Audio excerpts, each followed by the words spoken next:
안녕하세요. 해븐사치풀 박현욱입니다. 여러분들의 한 주는 어떠셨나요? 여러분들, 우리가 지금 설 연휴를 보내고 있는데 어제 오늘 날씨가 상당히 따뜻하고 푸근하네요. 봄이 오는 향기가 느껴지는 것 같아요. 여러분들 어떤 시간을 보내고 계시는가요? 오늘 여러분들과 함께 나눌 묵상은 첫사랑에 대한 묵상을 함께 나눠 보려고 해요. 여러분들의 첫사랑은 어떠셨나요? 첫사랑하면 떠오르는 추억이 어떠한 추억이 떠오르신가요? 그리고 그 첫사랑을 생각하면 떠오르는 단어가 뭐가 있을까요? 저는 이렇게 생각해 봤어요. 애틋함, 그리고 풋풋함, 설레임. 저는 지난 시간 공감에 대한 에피소드를 통해 하나님의 말씀을 여러분들과 함께 나눠보았는데요. 공감이란 무엇이었나요? 사랑의 또 다른 이름이었죠. 누구의 사랑이죠? 바로 하나님의 사랑을 가리킵니다. 예수님의 보혈을 통해 흐르는 그 사랑이 이제는 우리들을 통해 흘러갑니다. 우리들의 삶 속에 공감이라는 이름으로 말입니다. 여러분들 삶 속에 그 공감이라는 이름으로 하나님의 사랑을 지금 흘려보내고 계신가요? 성경은 이것을 복 있는 사람이라고 말해주고 있습니다. 이러한 사람을 말입니다. 산상수훈의 8가지 복을 받은 사람, 바로 저와 여러분이 되기를 간절히 기도합니다. 시편은요, 그 시작이 복 있는 자가 어떤 자인지 먼저 정의를 내리면서 시작을 하고 있어요. 우리는 성경에서 말씀하신 복에 대해 정확한 라벨링이 되어 있어야 됩니다. 그래야만 세상의 복을 쫓아가도록 만드는 기복신앙, 그리고 번영신학의 가르침과 그 설교에서 우리가 미혹되지 않고 벗어날 수 있어요. 한국교회 안에는 세상의 풍요를 갈망하도록 만드는 바알 종교가 많이 뿌리 깊게 들어와 있어요.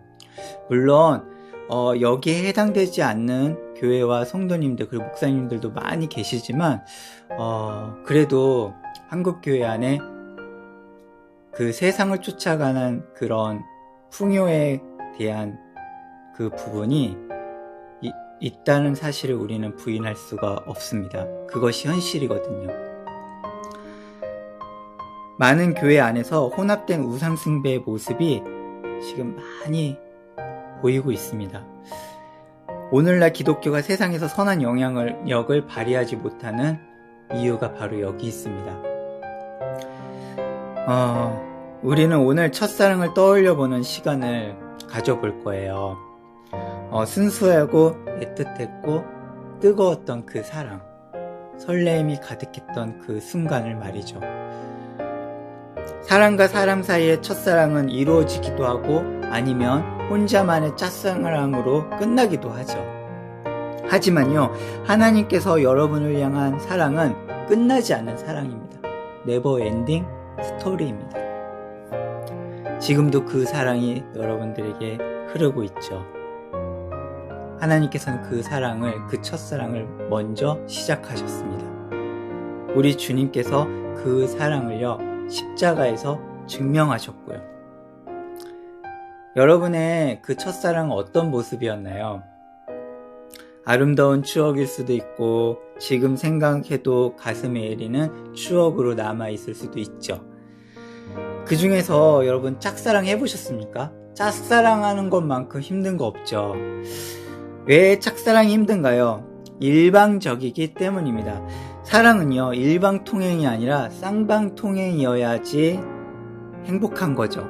헬라어에서는 사랑이란 단어를 3가지 의미로 나누어 보고 있는데요. 먼저 남녀 간의 사랑인 에로스의 사랑, 그리고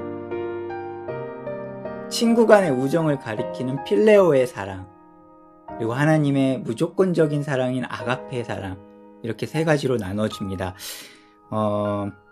세상 속 모든 인간관계에 존재하는 보이지 않는 그림자가 있어요. 에로스 필레오에는 어떤 수식어가 붙냐면요, 바로 조건이라는 수식어가 붙습니다. 그 보이지 않는 그림자가 바로 조건이라는 거예요. give and take의 개념이죠. 조건에 의한, 조건을 위한 인간관계가 우리 삶 가운데 사회 속에서는 통용되어지고 있는 개념이죠. 이것이 어딘가 결핍이 되면 우정이 깨지기도 하고 혹은 남녀 간의 사랑이 깨지기도 합니다. 우리 사회에 이혼이 많은 이유가 무엇일까요?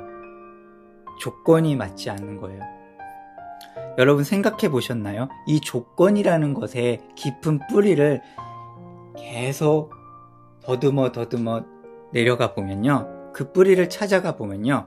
인간의 욕심과 교만이 자리 잡고 있다는 사실을 발견하게 됩니다. 자기 중심적 자아가 자리 잡고 있다라는 말씀입니다. 이것은 하나님의 사랑과 거리가 먼 우리 인간들의 죄성을 가리키고 있어요. 하지만 하나님의 사랑은 인간과 다르게 어두운 그림자, 그 조건이 없습니다. give and take의 개념이 아니라는 것이죠. 성경을 보면 온 천하를 돌아다니며 사람들을 속이며 다니는 자가 나옵니다. 누군가요? 바로 더러운 사탄, 그 교활한 사탄에게 속아 말씀과 거리가 멀어지는 분들이 지금도 많이 있는 거예요. 이 악하고 더러운 사탄은 조건을 겁니다. 너가 잘 되고 싶으면 나를 죽도록 잘 섬겨야 돼. 여러분, 우리나라 토속 종교를 비롯해서 모든 종교를 한번 들여다보세요. 그럼 알 수 있습니다. 세상의 모든 종교는 give and take의 개념이 존재하고 있습니다. 하지만 성경은 그렇게 말씀하지 않고 계시죠. 하나님께서는 사랑을 먼저 시작하셨어요. 무조건적으로 말입니다. 우리가 잘해서 우리가 먼저 하나님께 무엇인가 드렸기 때문에 우리를 사랑하는 것이 아니라는 것이죠. 하나님의 사랑은 말입니다. 예수님의 십자가의 은혜가 그 흔적이 내게 있다는 이유로 그 사랑이, 하나님의 사랑이 우리에게 흐르는 것입니다. 조건이 없죠. 예수님의 사랑이, 예수님께서 십자가에서 우리를 조건 없이 사랑하신 거예요. 그 고통을 이겨내신 이유가 give and take의 개념이 아니었죠. 무조건적인 사랑이었습니다. 이것이 복음입니다, 여러분. 복음은 세상의 가치관에 갇혀 있지 않습니다. 헬라어로 교회는 에클레시아죠. 어떤 뜻인가요? 세상으로부터 불러주셨다라는 의미가 있습니다. 구별된 것입니다. 어디로부터요? 세상으로부터 말입니다. 그렇다면 세상과는 다른 생각을 가지고 있어야 되고요. 세상과 다른 삶을 살아야 되는 것이에요. 우리가 예수님의 흔적이 있다면, 성령님이 함께하는 사람이라면 말입니다.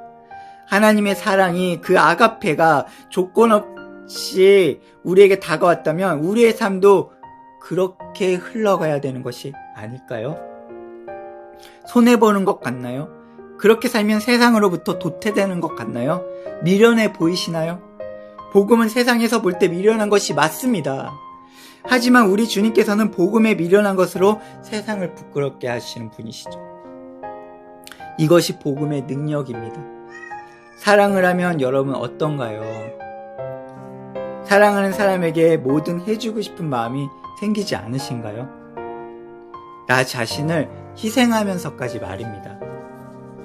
먼저 사랑을 시작하신 하나님의 은혜가 지금 여러분에게 있으신가요?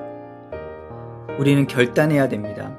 내가 세상을 살아가면서 필요한 것을 얻기 위해 신앙생활을 혹시 하고 있지는 않은지요? 물론 아니시겠죠. 하지만 나의 깊은 속을 들여다보는 묵상이 필요합니다. 예수님의 가르침은 마음의 동기를 강조하고 계세요. 이 마음의 동기.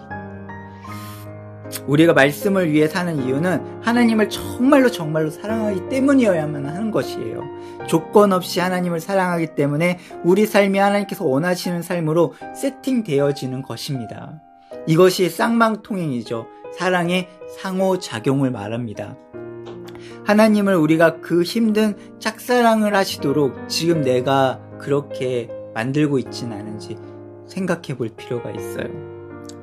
우리의 삶이 하나님과 첫사랑 그대로, 그 아가페의 그 사랑이, 조건 없는 사랑이 그대로 이루어질 때 저와 여러분의 삶이 변화될 줄 믿습니다. 저는 이것이요 21세기에 필요한 복음의 블루오션이라고 생각하고 믿는 사람입니다. give and take의 개념을 세상에서 말할 때 우리는요, 조건 없는 사랑을 주는 것이죠. 하나님의 빛이, 하나님의 사랑의 맛이 우리를 통해 반사되어 세상을 비추고 세상의 맛을 내게 될 것입니다. 하나님의 빛과 맛을 세상에 반사시킬 준비가 되어 있으신가요? 이 도전이 여러분의 삶을 감싸들고 있으신가요? 그렇다면 여러분은요, 시편에서 말씀하고 계시는, 이 성경 전체에서 말씀하고 계시는 복 있는 사람이 맞습니다. 시편 1편 말씀입니다. 하나님을 사랑하는 자란 이런 자임을 성경은 우리에게 가르쳐주고 계세요. 잘 들어보세요. 제가 지금 읽어드리겠습니다.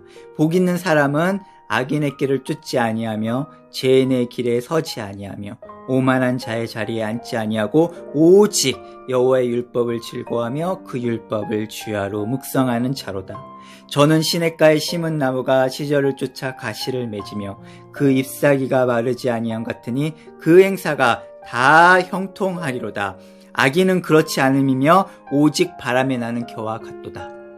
그러므로 악인이 심판을 견디지 못하며 죄인의 의인의 회중에 들지 못하리로다. 대저 의인의 길은 여호와께서 인정하시나 악인의 길은 망하리로다. 아멘. 자, 여러분, 우리는요, 이 말씀을 예수님 제자학기론 산상수훈의 팔복과 연결해서 묵상해야 됩니다. 성경의 복은요, 이 세상 바알 종교에서 말하는 복이 아니고요, 하나님의 말씀을 사랑하는 자를 말하고 있음을 우리는 확실히 깨달아야 되는 것이에요.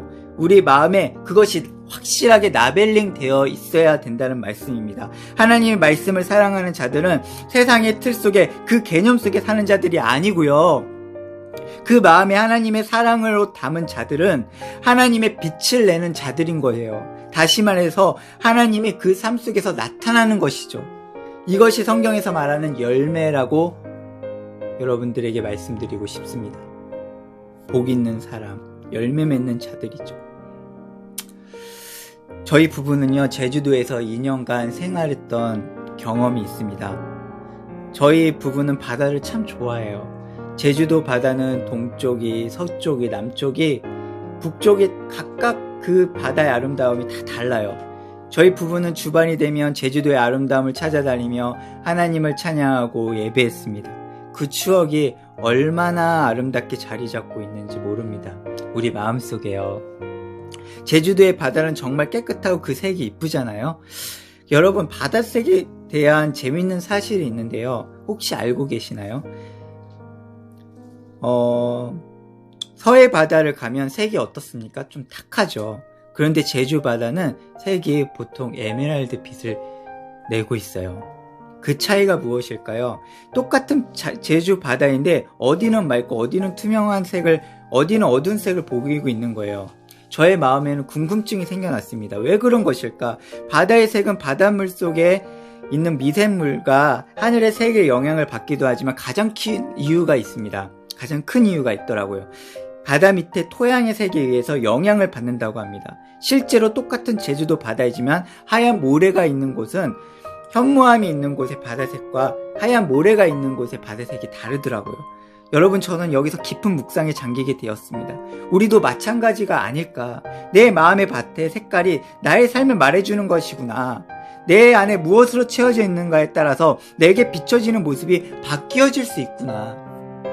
하나님의 사랑으로 가득 차 있다면 나의 바다색은 맑고 투명한 하나님의 색으로 나타날 것이라는 묵상을 하게 되었어요. 저는 바다를 볼 때마다 이 묵상을 하게 됩니다. 여러분은 어떠신가요? 여러분은 마음에 어떤 것으로 채워 있으신가요? 하나님의 첫사랑이 날마다 저와 여러분의 삶을 가득 채우길 기도합니다. 그 애틋함, 그 따뜻함, 설레임, 삶 속에 여러분의 바다색이 아주 이쁘게 비춰지길 소망합니다. 나의 마음밭이 하나님의 색으로 바뀔 때 나의 바다색은 아주 이쁜 색이 될 거예요. 이것이 오늘날 복음의 블루오션입니다. 여러분, 오늘 묵상해 봅시다. 내 삶이 기브 앤 테이크의 개념으로 채워져 있지는 않은지, 세상과 똑같은 가치관 속에 살아가고 있지는 않은지 말입니다. 하나님의 첫사랑이 우리 삶에 회복되기를 간절히 기도합니다. 하나님의 첫사랑을 경험하지 못하셨다면 하나님과의 첫사랑이, 그 사랑에 풍덩 빠지시길 기도합니다.